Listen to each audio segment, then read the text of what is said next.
Fenomena paling gila, mayat diadili di Roma. Bayangkan kamu menyaksikan adegan paling horor yang pernah kamu lihat, tapi bukan film, melainkan seorang paus mengecam mayat paus sebelumnya. Ini terjadi di Roma tahun 897, yakni pengadilan mayat atau dikenal dengan Cadaver Synod. Aneh juga ya dengarnya. Biasanya orang hidup yang diadili, tapi ini malah mayat yang diadili. Mayat siapa sih yang diadili? Daripada penasaran, mari kita langsung ke pembahasannya. Cerita ini dimulai dari Eropa abad ke-9 yang mengalami kekacauan yang menyebabkan kekaisaran Karolingian melemah. Lalu Viking yang melihatnya sebagai sebuah kesempatan melakukan inisiasi menyerang dan membuat rivalitas politik terbangun serta menggerogoti sampai pada otoritas gereja. Di sisi lain, seorang yang bernama Formosus yang merupakan uskup Porto dicurigai melanggar hukum kanonik karena menangani dua keuskupan sekaligus serta terlibat dalam permainan politik memahkotai kaisar baru. Ketika ia mati tahun 896, situasi di Roma menjadi lebih kacau daripada sinetron, dengan paus berganti sangat cepat dalam hitungan minggu.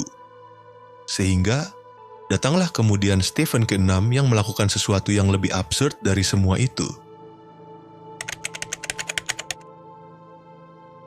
Januari 897, Formosus, yang sudah mati 7 bulan, digali. Ia dipakaikan jubah kepausan dan duduk di singgasana dalam Basilika San Giovanni Lateran. Stephen ke-6 menuduhnya melanggar karena pindah keuskupan dan merebut tahta paus secara ilegal. Dia menuntut dengan teriakan, sementara seorang diakon setengah tegang bicara atas nama mayat ini. Saksi mata menyebut tubuh itu kadang terguncang, diangkat pihak penjaga, seolah marionet memimpin ritual horor. Dan saat sidang berlangsung, gempa kecil mengguncang Basilika dianggap sebagai pertanda. Tapi Stephen tidak peduli. Ia lanjutkan persidangan makabre ini. Dalam keadaan yang menegangkan itu, mayat Formosus dinyatakan bersalah. Dan sebagai akibatnya, semua tindakan Formosus sebagai paus dibatalkan, penapisannya hingga penunjukan imam pun menjadi tidak valid. Lalu adegan itu berlanjut dengan jubahnya disingkirkan, diganti pakaian biasa, dan 3 jari tangan kanannya yang biasa dipakai memberkati dipotong. Lalu kemudian, mayatnya dibuang ke sungai Tiber, tempat pembuangan khas penjahat Roma kuno.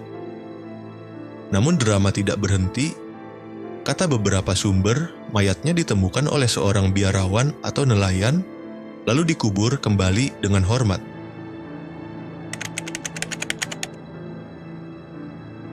Seperti kata pepatah, bahwa kebusukan yang tersimpan akhirnya tercium juga. Pasca ditemukannya mayat Formosus, berita menyebar secepat kilat dan publik Roma bergejolak. Stephen VI yang berkuasa akhirnya digulingkan dan dipenjara hingga kemudian akhirnya meninggal dicekik di dalam sel. Setelahnya, pontifikat atau masa jabatan berikutnya menunjukkan pemulihan cepat. Pope Romanus menghapus vonis Cadaver Synod. Lalu, Pope Theodore II menjabat hanya 20 hari, membatalkan seluruh keputusan, memulihkan Formosus, dan mengubur mayatnya dengan hormat di Basilika Santo Petrus. Selanjutnya, Pope John IX 898 sampai 900 menyatakan larangan pengadilan terhadap mayat, menghancurkan dokumen sinod, dan mencatat semua itu sebagai noda masa lampau. Akan tetapi, drama tampaknya belum selesai begitu saja. Adalah Pope Sergius III 904 sampai 911 mencoba membatalkan semua upaya perbaikan itu. Sejarah pun jadi berliku, seolah ketegangan itu tak mau mati. Cadaver Synod bukan sekadar cerita sejarah, melainkan sebagai sebuah simbol kejatuhan moral dan kekacauan politik dalam institusi yang seharusnya suci bagi kalangan penganut yang taat. Sebuah upaya untuk menghapus sejarah melalui pengadilan spektakuler desecration, dan bahkan pembatalan sakramen yang justru gagal dan digulingkan oleh kekuatan emosi dan publisitas. Hal ini mengajarkan kita bahwa otoritas tanpa akal sehat akan dilupakan, sedangkan keadilan meski terlambat akan terasa. Jadi kalau nanti kamu merasa ide-idemu bagus, maka wujudkanlah. Setidaknya ia tidak dikubur hidup-hidup di basilika dan ditempatkan di kursi terdakwa. Yah, begitulah sejarah selalu punya magis tersendiri yang bisa bikin kita geleng kepala dan merinding.